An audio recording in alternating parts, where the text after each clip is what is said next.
আপনি যে শহরে বেড়ে উঠেছেন, আজ থেকে 30 বছর আগে ওই শহরে যে কজন ডাক্তার ছিল, এখন ঠিক ওই একই শহরে তার চাইতে বেশি সংখ্যক হাসপাতাল আছে।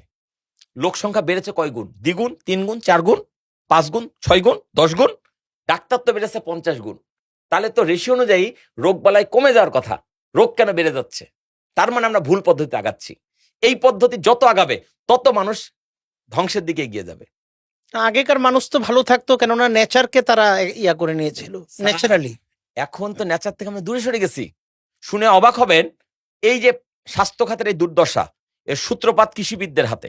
ইয়েস, আই রিপিট, কৃষিবিদরা আমাদের দেশটাকে ধ্বংস করছে।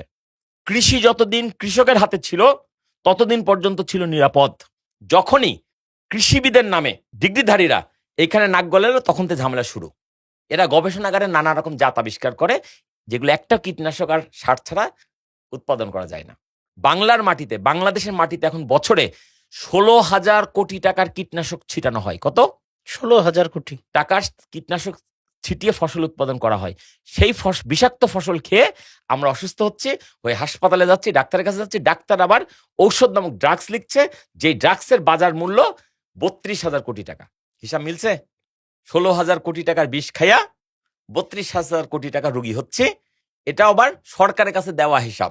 আমার ধারণা ভ্যাট ট্যাক্স যেগুলো ফাঁকি দেওয়ার জন্য গোপন করে, সেগুলো গোপন না করলে দেখা যেত ড্রাগসের মার্কেটটা 48,000 কোটি টাকার। এক জায়গায় সমস্যা শুরু, আরেক জায়গায় সমস্যার।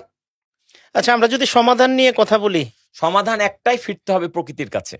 কৃত্রিম সবকিছু থেকে বেরিয়ে আসতে হবে। কোনো বাজারের কোনো কেনা খাবার খাওয়া যাবে না। দয়াল বাবা কলা খাবা, গাছ লাগায় খাও।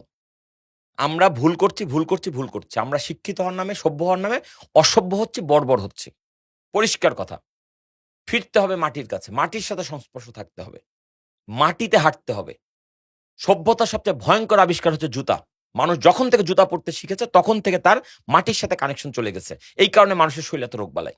মাটি এমন এক জিনিস, আপনার আমার শরীরে খালি পায়ে দাঁড়ালে মাটি শরীর থেকে বিষ টানা শুরু করে দেয়, শরীরকে রোগমুক্ত করে দেয়। কিন্তু আমরা তো আজকাল সেই সুযোগই দিচ্ছি না মাটিকে। নগরায়নের নামে সবকিছু ঢেকে ফেলেছি।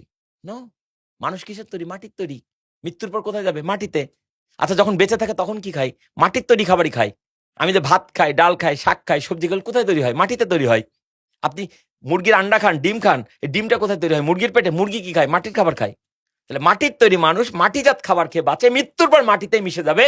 সেই মানুষ যদি মাটির সাথে জীবদ্দশার সম্পর্ক না রাখে, তাহলে মানুষ কি করে সুস্থ থাকবে?